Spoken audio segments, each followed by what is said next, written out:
Voilà, c'est maintenant l'heure de passer à notre page des sports et on va parler football avec les réactions qui se poursuivent après l'annulation par la CAF de la Coupe d'Afrique des Nations féminines cette année. Bonsoir Alice Laure. Bonsoir et réaction hier de l'instance mondiale du football.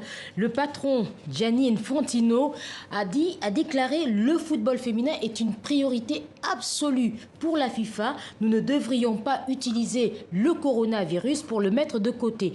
Et un jour plus tôt, c'est sa secrétaire générale Fatma Samoura qui elle aussi est montée au créneau en expliquant qu'avec cette annulation, je la cite, entre 2019 et 2023, les filles qui ont fait leurs preuves en France, lors de la Coupe du Monde l'année dernière, n'auront que la possibilité de jouer les qualifications en 4 ans avant de conclure.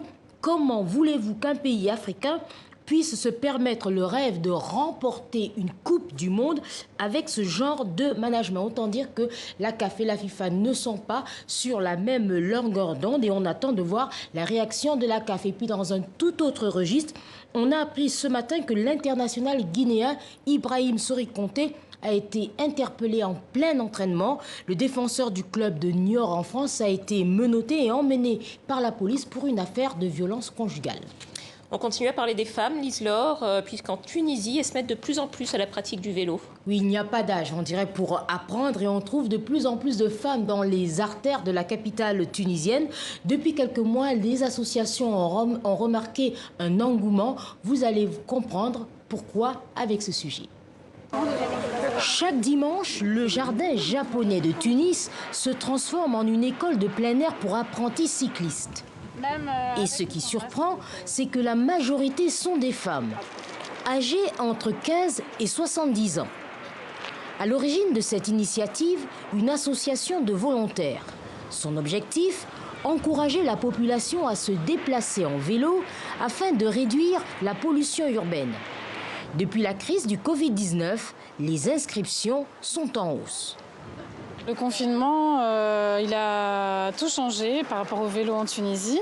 Donc il y a beaucoup de gens qui se sont mis au vélo et il y a beaucoup de gens qui ont voulu apprendre à conduire un vélo.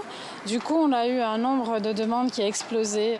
Parmi les élèves de cette vélo-école, Samira Belguit. Coup de pédale hésitant, mine concentrée, cette mère de famille de 60 ans peine encore à trouver son équilibre. Privée de vélo durant sa jeunesse, elle réalise un rêve d'enfant. J'aime le vélo depuis longtemps, mais je n'ai jamais eu la chance de pouvoir en faire. Je n'avais pas de vélo. Quand j'ai découvert cette association qui encourageait à faire du vélo, je me suis inscrite avec mon fils. On vole, littéralement, on vole vers la liberté. Le vélo comme un symbole d'autonomie. Comme certaines débutantes, Samira fait partie d'une génération en Tunisie où les parents achetaient des vélos en priorité aux garçons. Aujourd'hui, les mentalités changent. La vélo-école lancée en Tunisie par le mouvement Vélorussion a formé en 2 ans près de 700 personnes, dont 97% de femmes. Et une femme en vélo, elle peut sortir presque à n'importe quelle heure du jour et de la nuit. En vélo, on ne se fait pas embêter, on n'entend pas les remarques, on se fait pas agresser parce qu'on trace en fait, on avance, on roule. Donc pour les femmes, c'est vraiment une réappropriation, c'est vrai, hein, de leur mobilité, mais en fait de leur vie. Reste néanmoins une inquiétude pour les associations, la sécurité des cyclistes en ville. Les passionnés de vélo attendent encore dans la capitale tunisienne la mise en place des premières pistes cyclables.